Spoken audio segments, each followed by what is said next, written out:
ustedes experimentan las mismas sensaciones que de repente yo tengo, hermanos.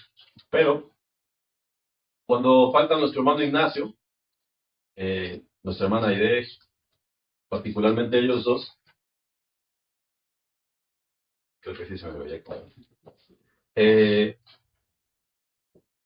Yo siento que perdemos fuerza a veces, hermanos. Perdemos fuerza, puede perderse forma, y si nos descuidamos también puede perderse incluso seriedad, si nos descuidáramos, pues. Es algo, pienso yo, normal, hermanos, porque es nuestro pastor. Su esposa, bueno, ha sido su compañera, tiene ella su propia presencia espiritual, vamos a decirlo así.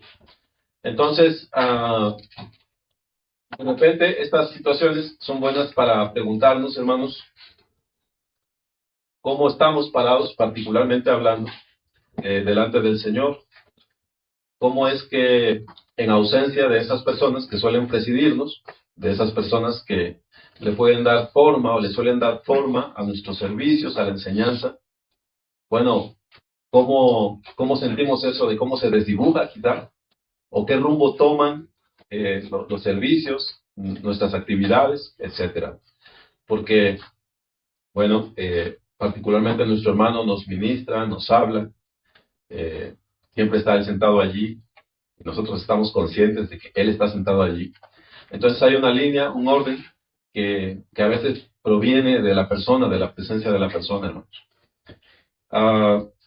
Estaba yo recordando un texto acerca de, o algunos textos estaba tratando de recordar acerca de ese efecto de las personas que están al frente en las congregaciones. Y no sé si usted recuerda alguno, hermano. A mí me viene a la mente que en algún momento Saúl iba delante del pueblo y bueno, no tenían bien claro qué iba a pasar. Y dice que todo el pueblo iba detrás de él temblando. Entonces iba el ejército, iban sus valientes, iban sus hombres fuertes, pero los filisteos eran muchos, hermanos.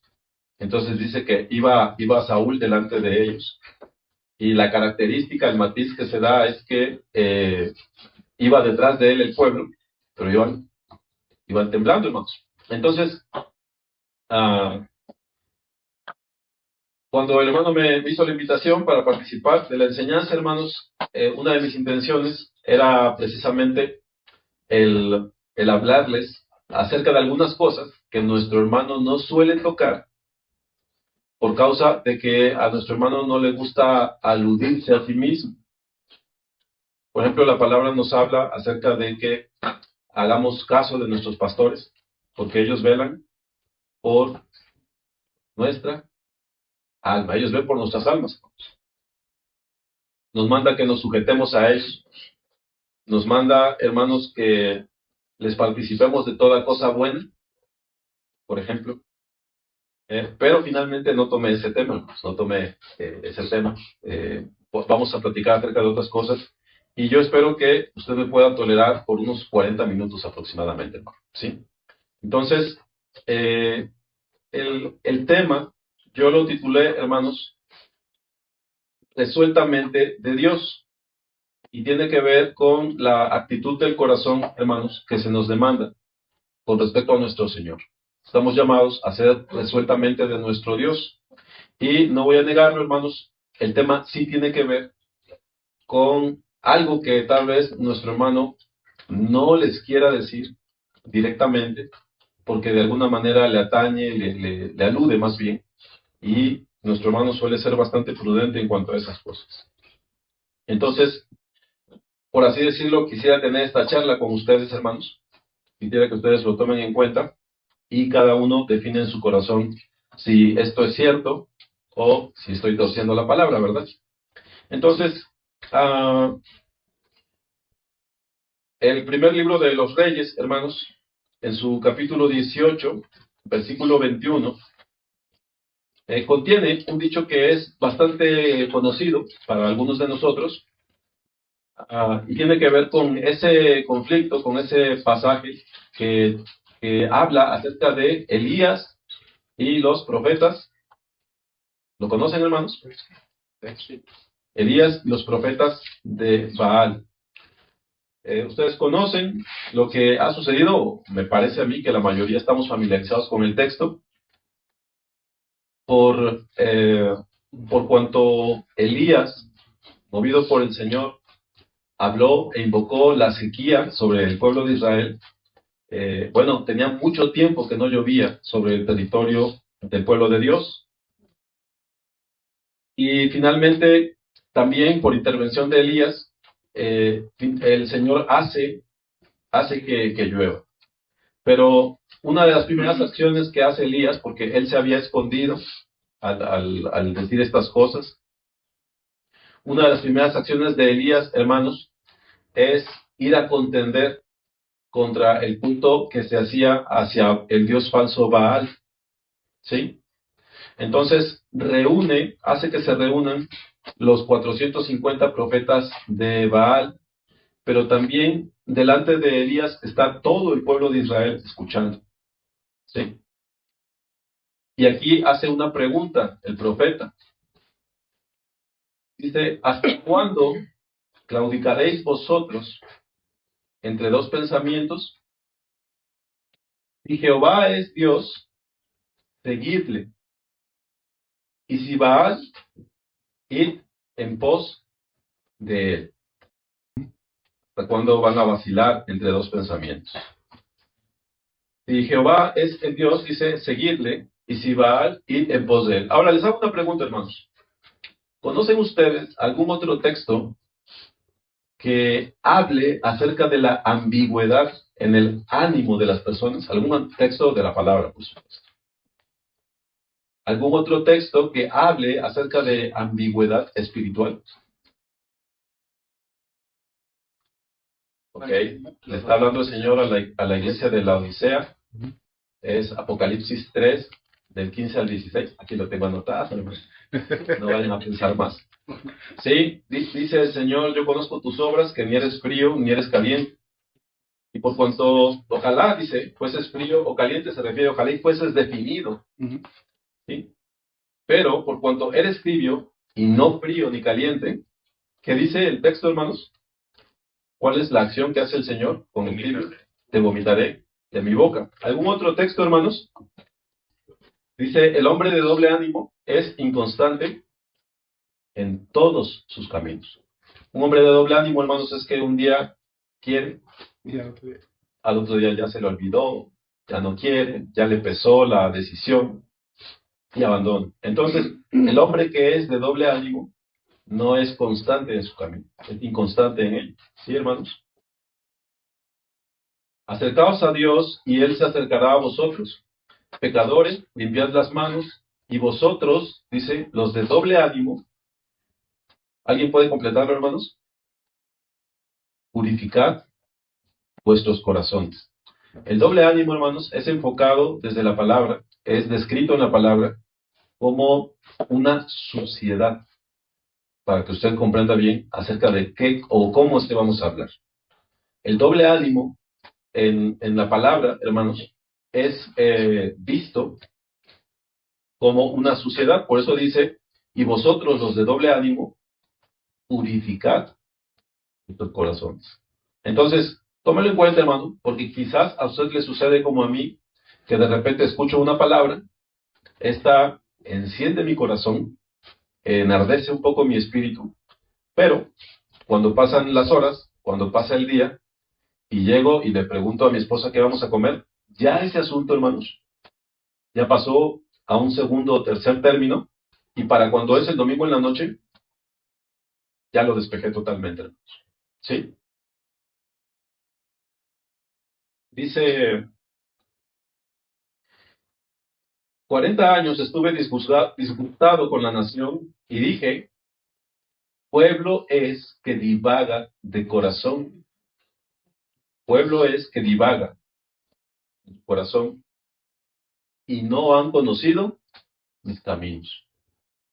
Pueblo es, así describe el Señor al pueblo de Israel, pueblo es que divaga de corazón. Significa que si entráramos al ancho mar, a lo que es el corazón de un hombre, hermanos, no está allí una decisión hacia el Señor asentada, así como en un trono, sino que si tú entras al corazón del hombre, lo ves con pensamientos de, bueno, sí, amo al Señor, pero mañana, ¿cómo irá a estar el día de trabajo? Y tengo que impermeabilizar la casa. Y el lunes voy a ver a ese amigo, compañero con el que me llevo bien mal. Y empiezo a divagar, empiezo a irme en mis pensamientos hacia cualquier cosa, hermanos. No logro centrarme, en realidad, en lo que debe ser, en lo que debería ser. Dice, no han conocido mis caminos. Dice también en Oseas, no lo busquen, hermanos, dice, entre tanto, mi pueblo está adherido a la rebelión contra mí. Aunque me llaman el Altísimo, ninguno absolutamente me quiere enaltecer.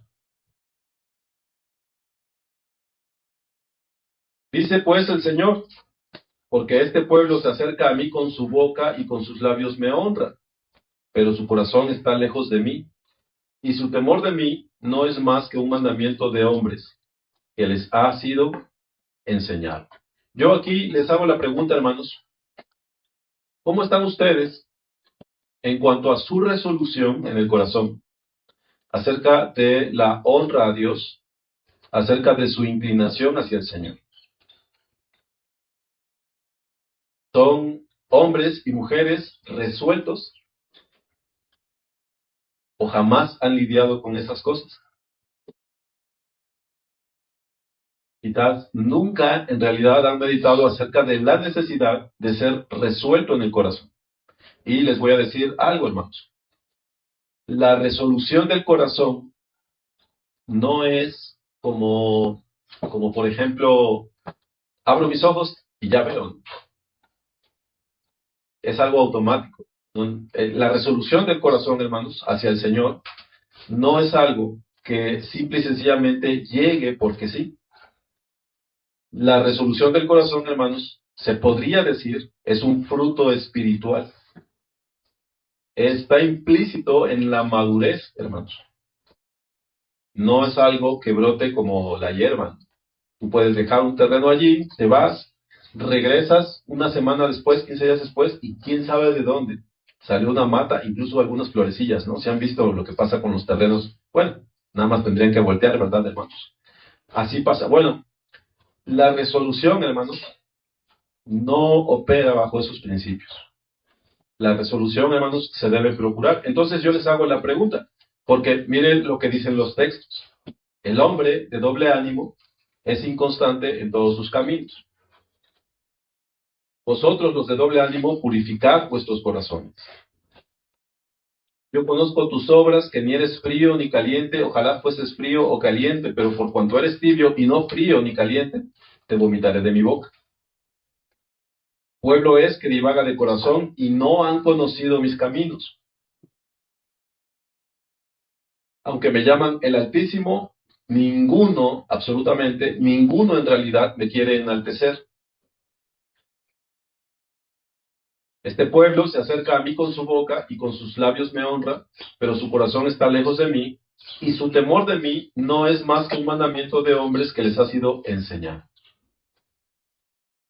Entonces hay allí un problema. Ahora les digo algo, hermanos. Empecé con este texto del primer libro de Reyes.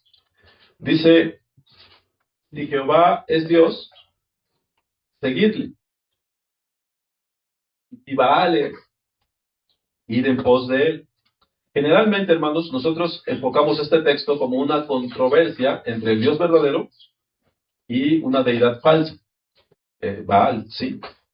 Pero en el fondo, hermanos, quiero decirles, no se trata de un conflicto entre Dios y Baal. Básicamente, lo que está dando a entender Elías, hermanos, es esto. Si Jehová es el Dios verdadero, tú debes seguirle. Si el Dios verdadero fuera Baal, tú debes ir en pos de él. Lo que está queriendo decir aquí el profeta, hermanos, es que el hombre la criatura, ante el Dios verdadero, lo que debiera hacer es seguirle, es ir en pos de él, es dirigirse hacia él, es doblegarse delante de él. Lo que el texto nos está enseñando en realidad en el fondo no es que había un conflicto entre Jehová y Baal.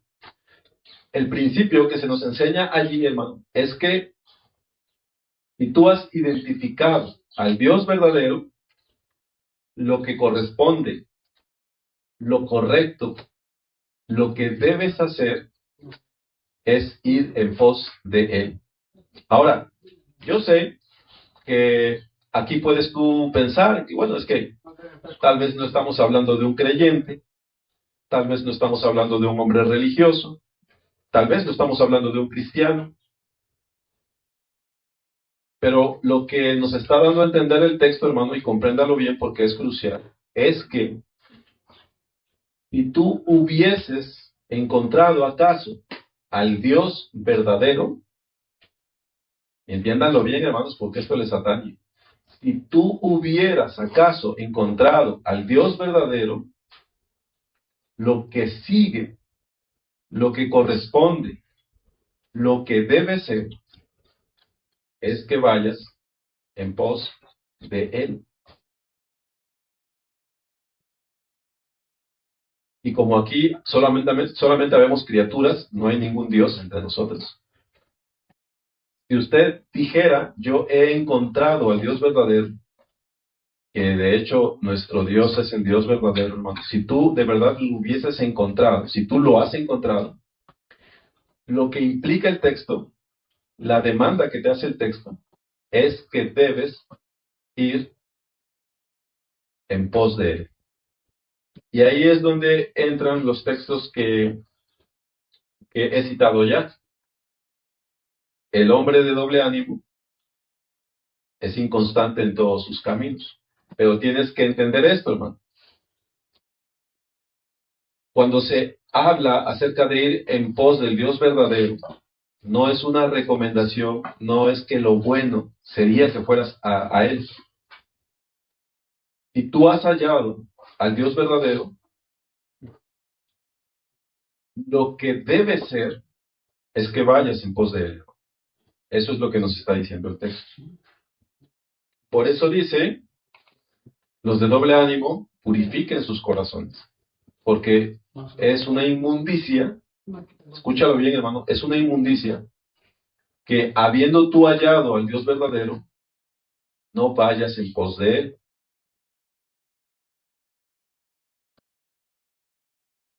Ojalá fueses frío o caliente, pero por cuanto eres tibio y no frío ni caliente, te vomitaré de mi boca. Lo que nos está dando a entender, pues, todo esto, hermanos, es que aquel que queda impasible ante el Dios verdadero es juzgado por él.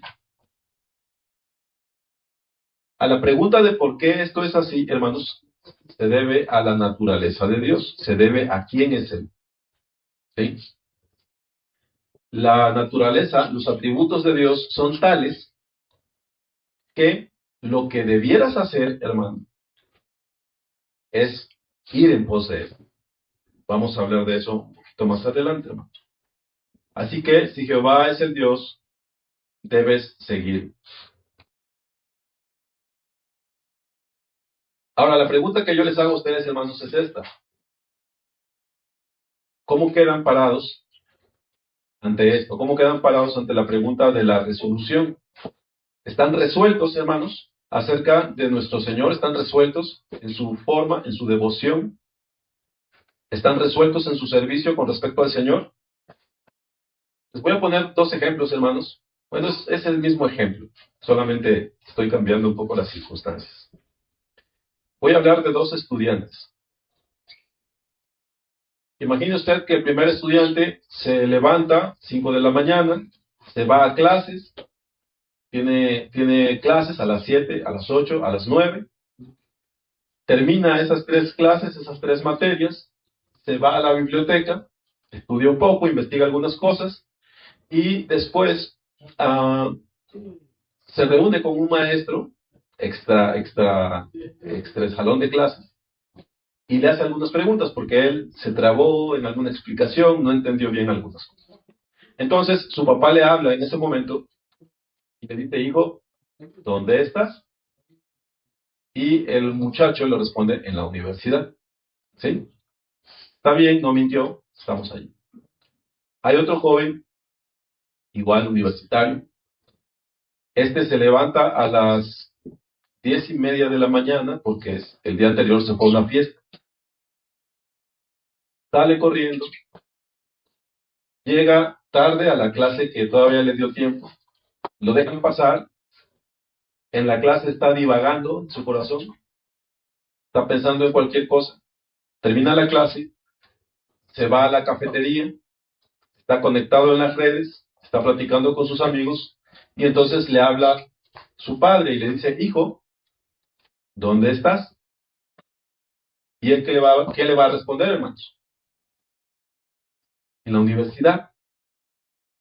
Y no estará mintiendo, hermanos. Pero estarán ustedes de acuerdo conmigo, hermanos, en que estamos hablando de dos cosas completamente distintas. Entonces, mi hermano, yo te pregunto, tú estás en la iglesia, ¿verdad? Tú estás en la congregación, estás en el templo, ¿no? Si te pregunto acerca de tu corazón, si este es resuelto para con Dios, ¿tú qué me responderías?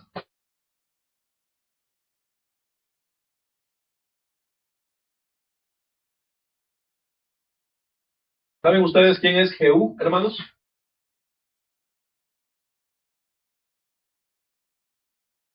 Sí, rey, correcto. Se fue sobre la segura, hermano. ¿Quién es Jehú? ¿Qué hizo Jehú, hermanos?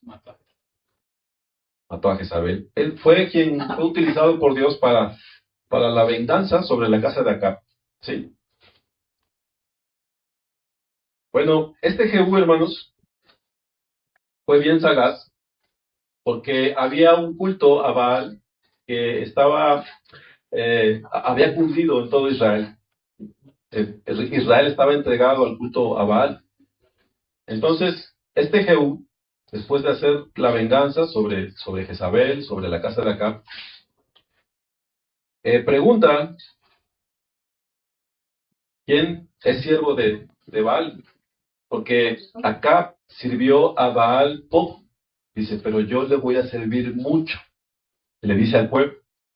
Entonces, todos los que eran siervos, todos los que eran del culto de Baal, se alegran. Y este Jehú les llama a todos como lo que sería una fiesta, un servicio para Baal.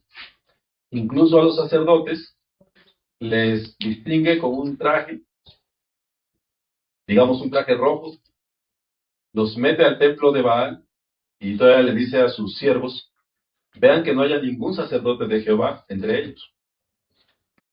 Casi que, ¿verdad que no hay aquí ningún sacerdote de Jehová? Y todos, no, todos somos de Baal.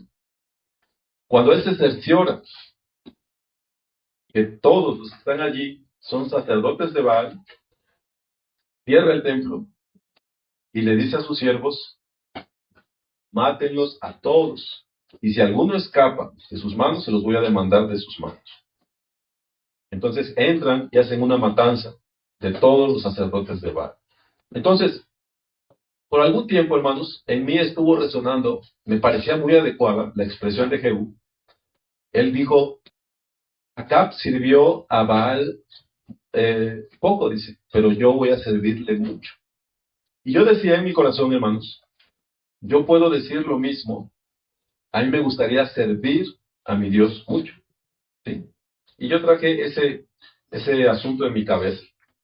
Pero creo, hermanos, que una expresión más correcta, una expresión que corresponde, es la que dice el Salmo 96. Dice, tributad a Jehová, oh familias de los pueblos, dad a Jehová la gloria y el poder. Dice, dad a Jehová la honra debida a su nombre. Es decir, al Señor no le hemos de servir poco o de servir mucho. Al Señor le debemos la honra debida a su nombre. Eso es mejor, hermanos, porque nuevamente, el ejemplo de los dos estudiantes, los dos responden papá, pues estoy en la universidad. Y ustedes, hermanos, como creyentes, podrían decir, padre, estoy en la congregación. Pero con eso no podemos determinar, hermanos, cómo es que ustedes sirven al Señor, si su corazón es resuelto para con el Señor. Entonces, lo que pide la palabra, hermanos, es no mucho, no poco, sino la honra que se debe al nombre del Señor. Tú no estableces lo que es poco, tú no estableces lo que es mucho, lo que corresponde es que demos la honra debida a nuestro Señor. ¿Sí comprendemos eso, hermanos? Bueno, yo no les voy a hablar acerca de cómo es esa honra, sería un tema amplísimo, hermanos. De hecho, nuestro hermano Ignacio es lo que hace cada domingo, hermanos. Él nos dice cómo hemos de honrar al Señor. Lo que yo voy a hacer, hermanos, es describirles cuál es la actitud del corazón cuando recibe esa instrucción. Lo que voy a tratar de hacer es describir cómo esta congregación de repente reacciona cuando recibe esa instrucción. ¿Qué es lo que hace con la instrucción que le dice cómo honrar al Señor? Sí, mis hermanos, eso es lo que yo voy a tratar de hacer. El libro de Jeremías, hermanos, muy interesante, hermanos, nos plantea una situación que, sin afán de hacer bromas, hermanos, podrían sacarse algunas muy buenas películas de lo que es el libro de Jeremías. Bueno, resulta, hermanos, no lo busquen, pero en el capítulo 40, 41 y 42, usted tiene a Jeremías anunciándole al pueblo que viene el rey de Babilonia y que va a llevar cautivo por sus infidelidades, por sus iniquidades, se va a llevar cautivo a Israel, a Babilonia. Cuando Jeremías empieza a hacer esa proclama, lo empiezan a tachar de traidor.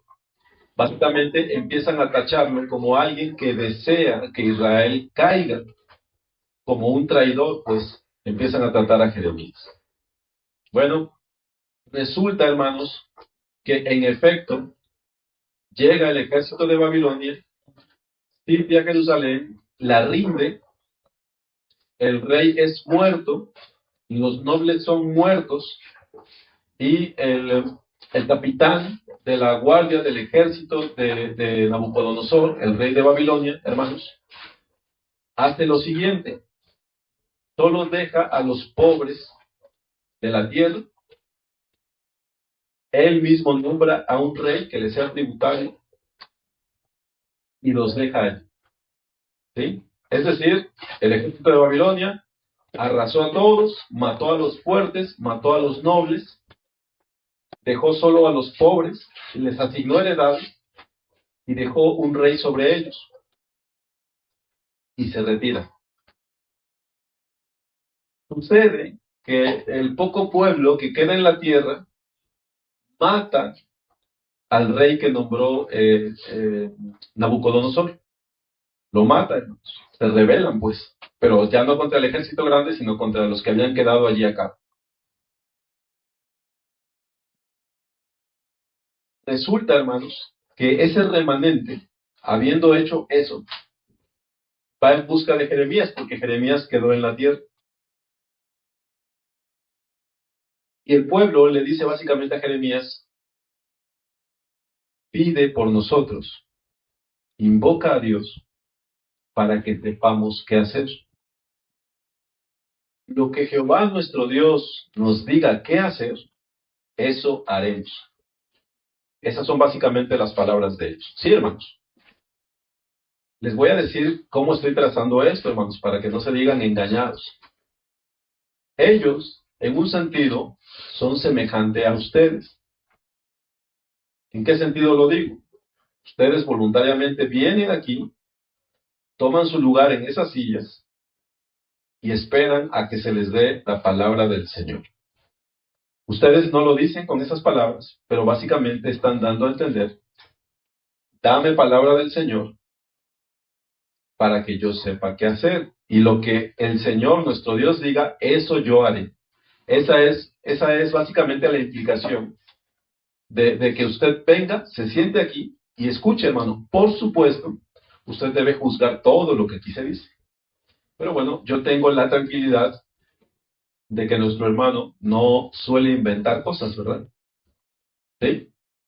Entonces ahí tenemos un problema, hermanos. ¿Por qué tenemos un problema? No busque el texto, yo se lo leo. Dice, aconteció a que a cabo de 10 días vino palabra de Jehová a Jeremías. Y llamó a Joanán, hijo de Carea, y a todos los oficiales de la gente de guerra que con él estaba, y a todo el pueblo, desde el menor hasta el mayor, y les dijo, así ha dicho Jehová, el Dios de Israel, al cual me enviasteis para presentar vuestros ruegos en su presencia. Esto es lo que dice el Señor. Si os quedareis quietos en esta tierra, os edificaré y no os destruiré, os plantaré y no os arrancaré, porque estoy arrepentido del mal que os he hecho. No temáis de la presencia del rey de Babilonia. Básicamente el Señor les dice, quédense en la tierra, hagan caso del rey de Babilonia, yo les voy a servir. Entonces, espero que me sigan en la idea, hermanos. Lo que ha sucedido es que el pueblo ha sido conquistado, los pobres fueron dejados allí, se han sublevado contra el que puso como su gobernante, se han sublevado contra él, y entonces han clamado a Dios para que les dé orientación, para que les diga lo que deben hacer. ¿Sí? Bueno, aconteció que cuando Jeremías acabó de hablar a todo el pueblo, todas las palabras de Jehová, Dios de ellos, todas estas palabras por las cuales Jehová, Dios de ellos, le habían enviado a ellos mismos, dijo a Azarías, hijo de Osaías, y Joanán, los principales de ese grupo, y todos los varones soberbios dijeron a Jeremías, mentira dices. ¿No te ha enviado Jehová nuestro Dios para decir, no vayáis a Egipto para morar allá? Porque ellos ya habían determinado en su corazón lo que querían hacer. Ellos querían irse a Egipto. Pero el Señor les dijo, no se vayan para allá.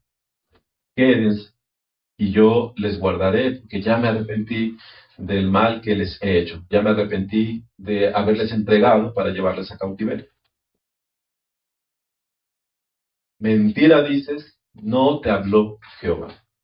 Hermanos, cuando ustedes vienen y se sientan, toman esos lugares para escuchar la palabra del Señor, y desde aquí se les predica la palabra del Señor, y ustedes no la toman en cuenta, y ustedes no le hacen caso, básicamente, aunque no lo dicen así, básicamente le están diciendo al predicador, mentira dice, no te ha enviado Jehová, y no le voy a hacer caso a nada de lo que tú me estás enseñando todos los domingos. Mentira dices, no te ha hablado Jehová. Y yo no los estoy ahuyentando de aquí, hermanos. De hecho, qué bueno que están aquí. Pero la pregunta que yo tengo que hacerles es entonces, hermanos, ¿para qué están sentados allí? ¿Sí? Porque aquel pueblo voluntariamente fue a Jeremías y le dijo, invoca a Dios por nosotros. Y la palabra que Él nos diga, nosotros la haremos. Y cuando les dijo lo que no querían escuchar, entonces la conclusión de ellos fue, mentira, dice. No te ha hablado Jehová. ¿Y comprenden, hermanos, esa dinámica? Recuerden que estamos hablando acerca de la resolución del corazón para con Dios. Seguirle resueltamente, hermanos. Es un llamado permanente en las Escrituras. Toda la Escritura, hermanos, está escrita de tal manera, valga la redundancia, que nos participa, nos comunica de una forma de seguir resueltamente a nuestro Dios. Todo lo que tú encuentras en la palabra, hermano, te habla acerca de seguir con resolución al Dios que te salvó. No hay ambigüedades allí. Toda la escritura está así. De hecho, dice el famosísimo 2 Timoteo 3:16, toda la escritura es inspirada por Dios y útil para enseñar, redarguir, para corregir, para instruir en justicia, ¿A fin de qué? A fin de que el hombre de Dios sea perfecto, enteramente preparado para toda buena obra. Para eso es la palabra, hermano.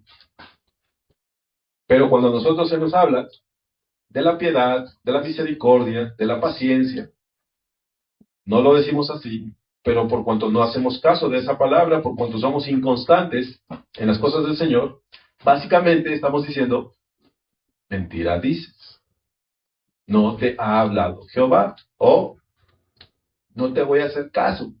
Simple y sencillamente no lo voy a tomar en cuenta. ¿Por qué? Porque mi corazón no está resuelto para con Dios. Lo cual, hermanos, es una inmundicia según la propia palabra.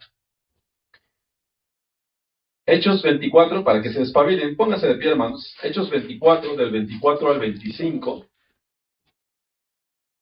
Hechos 24, del 24 al 25. Pablo ha sido hecho preso, hermanos, y recuerda usted que el libro de Hechos empieza a reflejar, empieza a registrar cómo él empieza a presentar defensa en diferentes lugares. Entonces estamos ante uno de esos pasajes, Hechos 24, del 24 al 25, todos juntos, hermanos. Dice, algunos días después, viniendo Félix con Drusila su mujer, que era judía, llamó a Pablo y le oyó acerca de la fe de Jesucristo. Pero al disertar Pablo acerca de la justicia, del dominio propio y del juicio venidero, Félix se espantó y dijo, ahora vete, pero cuando tenga oportunidad te llamaré. Muy bien, pueden tomar asiento, hermanos. Miren, el Evangelio, hermanos, es un mensaje reconciliador, donde nosotros hallamos que Dios llama al hombre para que se reconcilie con Él por medio del arrepentimiento, pero sobre todo por medio de la fe en el Señor Jesucristo. ¿Sí? Ahora, el Evangelio, hermanos, no solamente implica ese mensaje reconciliador, cree en el Señor Jesucristo. El Evangelio, hermanos, implica un mensaje amplísimo que, entre otras cosas, contempla, hermanos, el dominio propio, la justicia y el juicio venidero. Félix ya había escuchado una defensa del apóstol Pablo, pero dice que después, mientras estaba esperando a que el tribuno viniera para que juzgaran a Pablo entre los dos, él va a donde Pablo, juntamente con Drusila, su mujer, y le escucha. Su mujer era judía. Entonces, vamos a escuchar a este Pablo, aquí en corto, así como que tomándonos un café, vamos a escuchar a Pablo a ver qué es lo que dice. Y Pablo empieza a hablar acerca del Evangelio. Y le escuchó hasta un cierto punto con buen agrado, como sucede con todos nosotros. Pero cuando Pablo empieza a escuchar, y escúchalo bien, hermano, porque esto te atañe personalmente. Cuando Pablo empieza a disertar acerca del dominio propio, de la justicia y del juicio venidero, Félix le dice, ya te escucharé. Me gusta lo de la reconciliación, me gusta lo de la gracia, me gusta eso de que si confieso con mi boca que Cristo es el Señor, seré salvo yo y mi casa. Me gusta, me gusta, me gusta. Pero del dominio propio, de la justicia y del juicio venidero, eso no me lo haces. Te escucharé luego.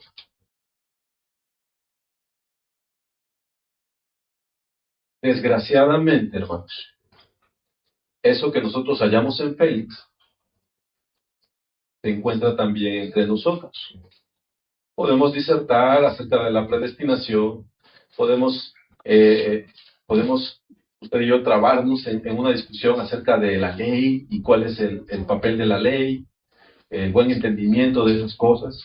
Podemos platicar de los judaizantes, podemos platicar acerca del sacrificio vicario, podemos hablar acerca de un montón de cosas y sacamos punta a nuestros lápices y apuntamos, etc. Pero cuando hablamos acerca del dominio propio, acerca de la justicia y del juicio venidero,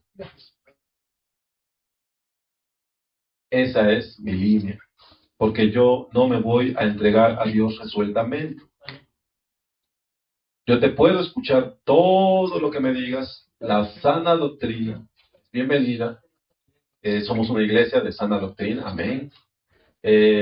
La procuramos, somos bien celosos de las escrituras, sabemos esto, sabemos aquello, pero acerca del dominio propio, de la justicia y del juicio venidero, aquí no pasará.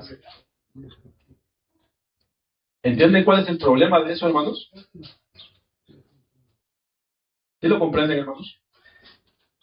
El dominio propio, hermano, tiene que ver con que tú no seas movido, no seas tomado por la lujuria, por las pasiones, por tus ambiciones,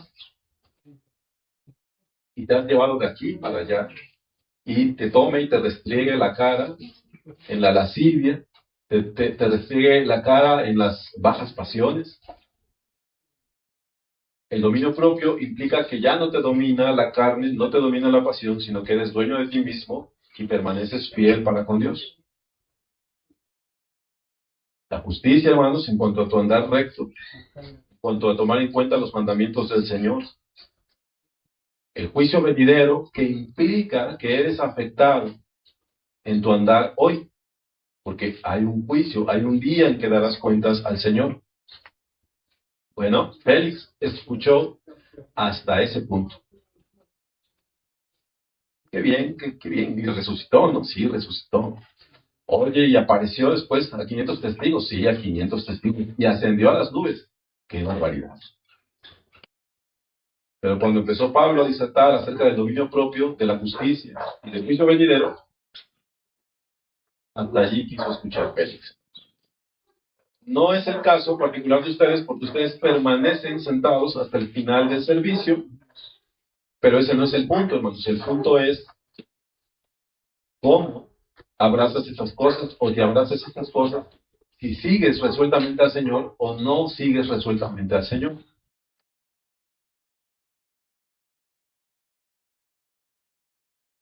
No digas con ligereza, hermano, que posees esas cosas.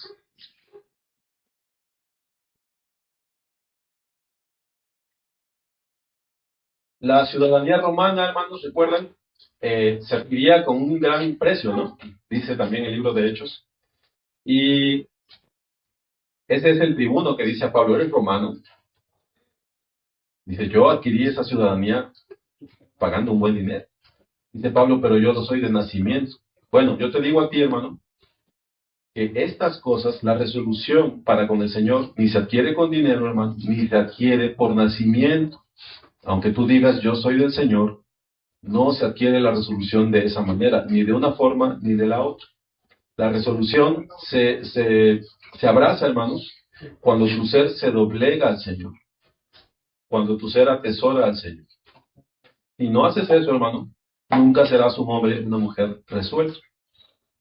Y termino con esto, hermano. Esta es la última página que pueden alegrar ustedes. Les voy a hablar muy brevemente, algunos ya han escuchado esto, pero les voy a hablar muy brevemente acerca del discipulado roto, hermanos. Ustedes se pueden empatar conmigo en este texto. Toda potestad me es dada en el cielo y en la tierra. Por tanto, id y haced discípulos a todas las naciones, como dice, bautizándoles. Qué tímidos están, hermanos. Enseñándoles que guarden todas las cosas que os he mandado, y he aquí yo estoy con vosotros todos los días hasta el fin del mundo. Amén. ¿Qué texto es, hermanos? La Gran Comisión. La Gran Comisión, ya tuvimos las dos. Sí, se conoce como el de la Gran Comisión, y es Mateo 28, del 18 al 19. Bueno, generalmente, hermanos, se ha entendido por la Gran Comisión a la proclamación del Evangelio. Ve y proclama el Evangelio. Les voy a decir algo, hermanos, esa no es la Gran Comisión. Basados en este texto, hermanos, la Gran Comisión es ir y hacer discípulos. ¿Qué es un discípulo, hermanos? Un aprendiz, uno que aprende del otro. ¿Sí? El discipulado también puede entenderse como uno que enseña al otro. ¿Sí? La gran comisión, pues, no es simplemente ir y proclamar el Evangelio, que la hemos confundido con eso por mucho tiempo. La gran comisión en realidad tiene que ver, hermanos, con ir y hacer discípulos. Bueno, este es el problema, hermano. Aquí le hago una pregunta y le voy a decir esto, hermano, con franqueza. Voy a poner delante de usted una trampa y usted no tiene manera de no caer en ella. Así se lo puedo avisar 100 veces y 100 veces usted va a caer en ella. Yo le pregunto, ¿es usted un discípulo del Señor? Ustedes tienen que contestar que sí, hermanos. ¿Sí? Porque humanamente no tenemos cabida para otra respuesta, porque somos cristianos. Yo tengo que responder sí, yo soy un discípulo del Señor. Bueno, este es el problema. El discípulo del Señor es este. Es aquel que es enseñado a que guarde todas las cosas. Ese es un discípulo. Un discípulo, pues, en resumen, es uno que guarda todas las cosas que el Señor ha mandado. Y yo te puedo otra vez preguntar, hermano, ¿eres un discípulo del Señor? Y tú me tienes que responder que sí. Porque si alguien dice, no soy un discípulo, hermanos, bueno, hay implicaciones eternas con respecto a eso. Así que si yo te pregunto, ¿eres un discípulo? Tú tienes que decir que sí. Si eres franco y dices, siendo así, no lo soy, yo te tengo que decir entonces, arrepiéntete y cree en el Evangelio. No tengo otra forma. Es decir, el texto me ha llevado a un reducto tal, hermanos, que no tengo manera de moverme hacia otro lado. ¿Sí? Bueno.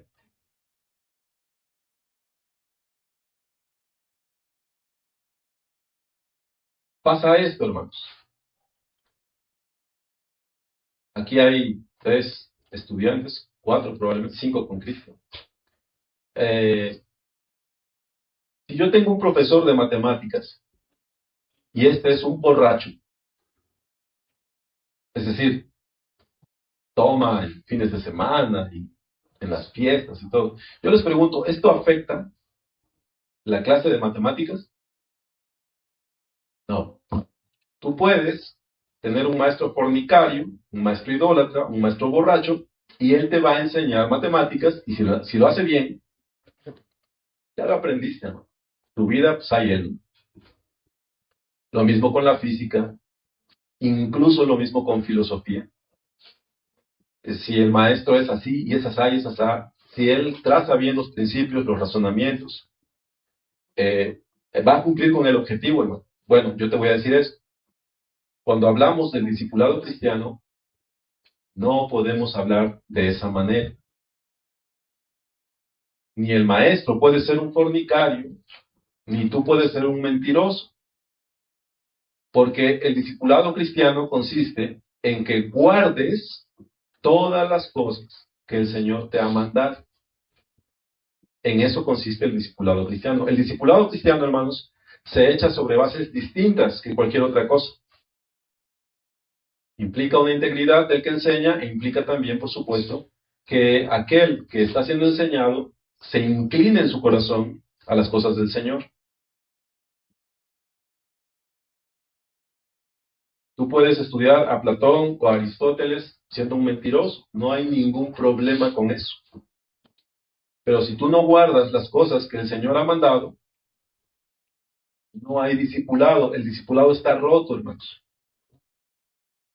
Porque el discipulado consiste en uno que enseña todas las cosas, pero el otro es aquel que es enseñado a guardar. El otro es uno que guarda todas las cosas que el Señor ha mandado. Si no hay esa condición, si no hay el discípulo que guarde todas las cosas, entonces el discipulado se quebró, se rompió. Ese vínculo que es necesario, aunque haya un maestro y haya uno que guarde todas las cosas, si se rompió, hermanos, entonces se acabó el discipulado. Ya no puedes seguir jugando a la escuela bíblica, no debieras seguir jugando. Y otra vez, hermanos, este es el problema con nuestra congregación. Que nosotros escuchamos buena palabra, pero no termina habiendo una resolución en el corazón para con Dios, hermanos. No hay una resolución para con Dios. Es fácil, hermanos, y no que en eso consista todo, pero es fácil, hermanos, el ausentarse 2, 3 semanas, no hay ningún problema. Es fácil, hermanos, hacer esto. ¿Por qué? Porque yo tengo otros intereses, porque tengo otras prioridades. Pero no me quiero centrar en la asistencia, lo cual sí es un símbolo, hermanos, de que no hay una resolución para con Dios. Cuando yo veo eso, me es sumamente fácil decirte lo siguiente, hermano. Y en esto, que en realidad solamente requiere poner un pie delante del otro hasta que lleguemos aquí, caminar y llegar acá. Si en eso no podemos ser fieles, hermanos. Disculpa la forma en la que te lo voy a decir, hermano. ¿Qué vas tú a saber de la piedad? ¿Qué vas tú a saber del dominio propio? ¿Qué vas tú a saber de la justicia, de la paciencia, del amor? ¿Qué vas tú a saber de eso, hermano? Yo te digo, no, el discipulado está roto, hermano. No tienes un corazón resuelto para con Dios. No es para con esta iglesia, hermano. No es para con el pastor. No tienes un corazón resuelto para con Dios. Eso, hermano, es un pecado. Es una inmundicia de la cual el hombre debe limpiarse. Vosotros, los de doble ánimo, purificad vuestros corazones. Es necesario, hermano. Como bien dijo Elías al pueblo, ¿hasta cuándo claudicaréis entre dos pensamientos? Y Jehová es el Dios, hermano, síguele, ve en pos de él. Y te lo digo así, hermano, si él no es el Dios,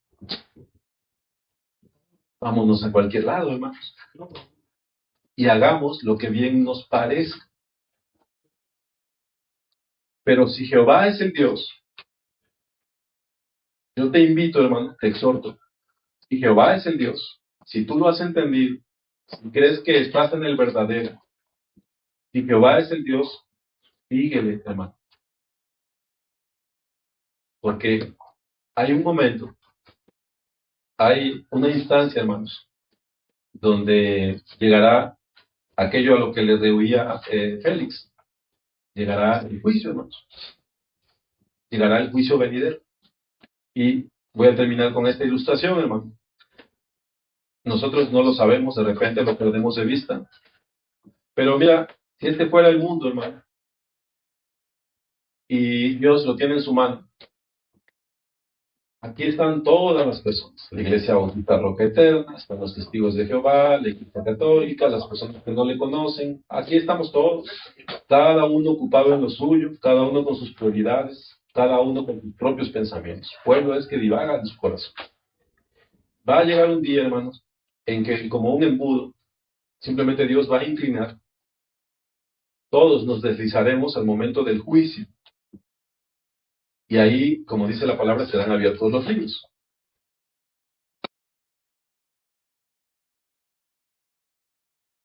Y tú te deslizarás hacia ese punto, hacia ese momento, con tu corazón irresoluto. Un corazón no resuelto para con Dios. Donde con tu boca le dices el Altísimo, pero en realidad de ninguna manera le quieres enaltecer. En ninguna manera le quieres honrar.